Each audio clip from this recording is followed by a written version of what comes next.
Hello, hi everyone. Welcome to another edition of First Friday Free Fairbanks Fiction. Crazy, another month, another First Friday. So we're in August, and before you know it, it's going to be autumn, Halloween, bonfire night, Christmas. If you dread the C word, I'll stop now because I can do a massive deep dive on Christmas even when it's 5 months away. But just thinking about Halloween, because I mentioned it just then, the next installment of my fortnightly email newsletter is going to offer 5 opportunities to win my Halloween novel, treat or trick. So if you don't already subscribe, if you go to simonfairbanks.com/book club, you can sign up for my book club, get a free novella, and then you'll get the email, which includes the chance to win these books. So yeah, it should be a fun one next week. Anyway, what have I been doing? So in the past month, so July, the big thing for me was I went to Edgelit, which is this awesome writing event that takes place in Derby at their arts centre, the Quad. And it's all like fantasy, sci-fi, crime, all the good stuff, horror, ghost fiction. You get really famous writers there. I met Catriona Ward, who wrote The Last House on Needless Street, which is every bit as good as you've heard. The Stephen King recommendation that everyone knows about is well and truly deserved. It was awesome. I loved reading that book. Highly recommend. I also met Alexandra Benedict, who wrote The Christmas Murder Game, so a festive murder mystery. It was a bit weird to be reading that in July, but it was fantastic, and I loved meeting Alexandra and hearing her get interviewed, and it was also equally nice to kind of get her signature on my very well-worn paperback copy of her novel. So Edgelit was great. Highly recommend it if you're ever able to get to the Midlands and you like things like fantasy, horror, sci-fi, crime, speculative fiction, all that jazz. The other thing that I've noticed that's been happening recently is, just more and more print anthologies are now kind of almost like surrendering to the lack of appetite in the market and going digital only, or just going completely. So I noticed recently that so Firewords, its next edition is going to be digital. So I wonder if that's going to be just their way of doing things from now on, and that's a fantastic magazine. Last year, The Moth and The Caterpillar both ended, so you can still buy their amazing back catalogue of print anthologies, but there will be no fresh ones. They're just continuing with their competitions, their awards. But also last week, Popshot Quarterly, this incredible 4 times a year, beautifully illustrated magazine, is ending after 41 issues. And Popshot's really close to my heart because I was in it. So the first time I had a story traditionally published was in Popshot, and it was this edition. It was the Haunting edition, and it came out last August, and I was super chuffed to get my story in here. And because I promised you some free Fairbanks fiction, I'm going to read my story that appeared in Popshot as almost like a tribute to Popshot. So so this is the one that I was in, and this is my story. It's called Whilst Monty Sleeps, and this incredibly talented illustrator called Seb Westcott did this drawing, and then I obviously provided the words. So just so chuffed to be amongst all these fantastic writers as part of Popshot's legacy. So yeah, I'm going to read you the story right now. So it's called Whilst Monty Sleeps, and as you may have seen from the picture, it's about an aging clown. Okay. Monty the clown stumbled back to his room after the post-show drinks and collapsed on his bed. Ringmaster Raoul wanted to celebrate his birthday and insisted that the entire circus troupe join him. It had been a merry old time to see the troupe drinking together, strong men, acrobats, knife throwers, lion tamers. But now Monty was feeling the effects. He lay on top of the bed sheets, fully clothed. His face was covered in white paint with a rosy red circle painted on his cheeks and nose. This was bad. Monty always washed off his face paint after a show. He had to, ever since the incident.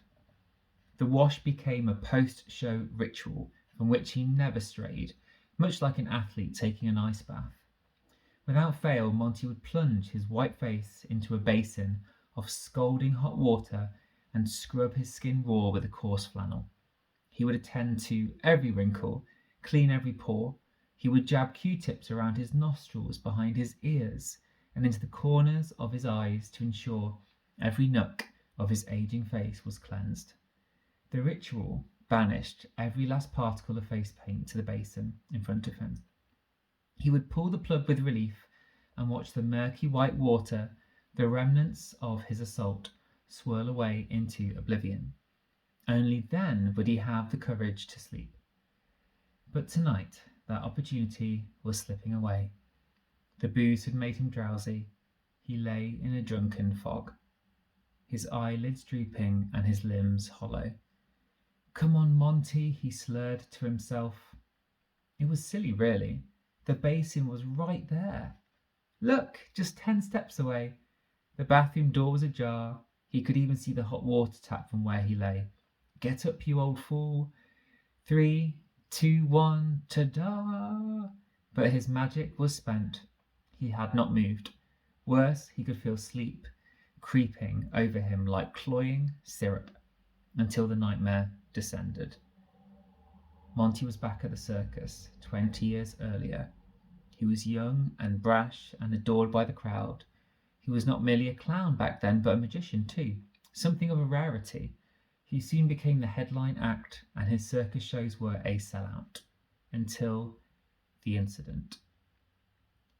Monty had been short of an assistant that night, having fired his regular assistant during an impatient tantrum. Instead, he used one of the new girls, a fresh runaway who had arrived a few nights before. Her name was Santine. Monty didn't ask her, he told her. "Tonight I'm going to saw you in half." Santine begged Monty to use someone else, but none of the other girls would fit into his soaring chest. The alternative would be to cancel his renowned trick, and that wasn't happening. His fans would feel shortchanged. They had paid to see the marvellous Monty. The girl protested, but he had no time to listen. It's not like he was actually going to saw her in half. Daft girl. What was all the fuss about? Monty shrugged off her pleas and shut her into the chest, tightly wrapping it in chains and locking each padlock with a theatrical flourish. It should have been a showstopper. It started halfway through the act. At first, Monty thought Santine was simply embracing the role, perhaps trying to steal some of his limelight. But then her gyrations became more violent. Only her head and feet were visible at either end of the locked box, but they were bucking with the frenzy of a rabid horse. The chains rattled like a sack of gold coins, and the chest vibrated faster than a washing machine. If only Santine had mentioned her epilepsy. Gasps and screams arose from the audience. The troupe rushed from the wings to help the seizing girl, and a good thing too, because Monty was frozen in shock. Ringmaster Raoul grabbed the ring of keys from Monty's belt, and it held a lot of keys, and it took a long time to open the padlocks. Thankfully, more performers ran on stage with bolt cutters. Monty eventually overcame his shock and grabbed Santine's head to try and stop it jerking. The most awful, tortured, wheezing sound came from her throat. She stank of panicky sweat. Her eyes had rolled up into her head, but she looked at him with those blank, white eyeballs. Monty was unsure how much Santine could see, but he felt her penetrating gaze nonetheless. Finally, the top half of the chest was unlocked. Santine's hands shot up to his face. She held on to Monty's head, just as he held on to hers. Only instead of gripping him firmly, she pawed at his cheeks, as if feeling around for the oxygen that she so desperately needed. Her splayed fingers grasped at his face for a long time, never digging in her nails or anything vicious, but thoroughly dragging her fingertips, her thumbs, her palms up and down Monty's face, dumbfounded face. Before the bottom half of the chest could be unlocked, Santine's hands dropped away. Her rattling breath ceased. She lay limp and lifeless. They would later discover that she had swallowed her own tongue. Monty was no longer the headline act. His magician days were over. Yet Ringmaster Raoul was forgiving. He let Monty stay on as a clown. Raoul was a good man, which is why Monty couldn't turn down his birthday drinks, despite his better judgment. Many thought Monty would quit the circus after what happened, but he had nowhere else to go. That was how most people ended up in the circus anyway. He remained in the troupe, far from the headline spot, and all the while knowing that his glory days would never return. Santine, however, did return. She haunted him still. The memory was never far away. He could see her white, rolled-up eyes, hear her tortured breath, feel her fingers on his face. No! Monty shouted, sitting up. It was morning. Judging by the light coming through the threadbare curtains, he had fallen asleep in his face paint. No, please, no. He checked his hands. They were clean. He inspected the pillows. No smudges there either. Monty started to panic. He was going to look in the mirror. He didn't want to look, but he had to know. Monty had been manically washing off his face paint for years. Perhaps she had left him long ago and he was simply unaware. Better yet, maybe it had been in his head to begin with. He reached the mirror over the wash basin, saw his reflection, and started screaming. I'm sorry, Santine, I'm sorry. There were fingerprints in the white face paint across his forehead. The same fingers had dragged lines down his face, meshing the white with the red circles on his cheeks to create a grotesque skewed pink. Santine had been touching his face whilst he had slept. She had not left him after all. Monty knew he had not smudged his own face paint. The pillows were spotless. His hands were clean. Well, his hands were far from clean. They were dirty with the death of Santine, and she would never let him forget. Then he spotted his neck. A white, red, pink handprint stood out on either side of his throat. Monty's breath started, panicking, in harsh, ragged breaths. Now it was Monty's turn to suffocate. Well, thanks for listening. Bit of a spooky one. I do love a ghost story and I do love a clown story, and I especially love being featured in Popshot. It was an honour, and I hope Popshot in its digital format goes on for many years to come. I'm glad that I was part of Popshot, even in just a small way. So anyway, have a great August. I will see you on the first Friday of September. If you subscribe to my newsletter, you'll hear from me every 2 weeks on a Friday.